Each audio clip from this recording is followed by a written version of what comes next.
സർക്കാരിന്റെ പോലീസ് നയം അട്ടിമറിക്കുന്ന ഉദ്യോഗസ്ഥർക്കെതിരെ നടപടിയെടുക്കുമെന്നായിരുന്നു കോടിയേരി ബാലകൃഷ്ണന്റെ മുന്നറിയിപ്പ്.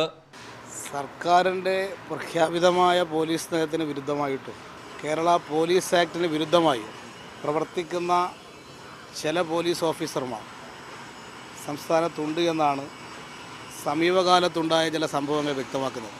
അത്തരം പ്രശ്നങ്ങളിൽ ഗവൺമെൻറ് കർശനമായുള്ള നടപടി സ്വീകരിച്ചു വരുന്നുണ്ട്. UAPയും ദുരുപയോഗം ചെയ്യപ്പെടുന്നത് CPIMന് അംഗീകരിക്കാനാവില്ല. ആ നിയമം രാഷ്ട്രീയ പ്രവർത്തകന്മാർക്ക് നേരെ പ്രയോഗിക്കുന്നത് ശരിയല്ല. അത്തരത്തിലുള്ള ഏതെങ്കിലും കേസുകളിൽ രാഷ്ട്രീയ പ്രവർത്തനം നടത്തുന്നതിൻ്റെ പേരിൽ UAPയെ ചുമത്തുന്ന കേസുകളുണ്ടെങ്കിൽ പുനഃപരിശോധന നടത്തേണ്ടതായ കേസുകളാണെങ്കിൽ പുനഃപരിശോധന നടത്തും. കമൽ C. ചവറയ്ക്കെതിരെ 124A വകുപ്പ് പ്രകാരം കേസെടുത്ത നടപടി തെറ്റാണെന്നും കോടിയേരി തുറന്നു പറഞ്ഞു.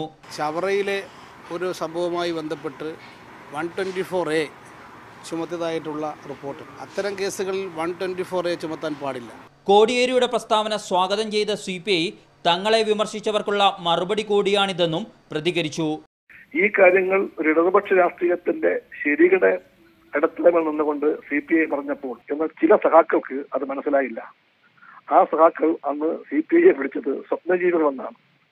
എനിക്കറിയില്ല അവരിപ്പോൾ കോടിയേരി ബാലകൃഷ്ണനെ സ്വപ്നജീവി എന്ന് വിളിക്കുമെന്ന് എനിക്കറിയില്ല. മീഡിയ 1 കോഴിക്കോട്.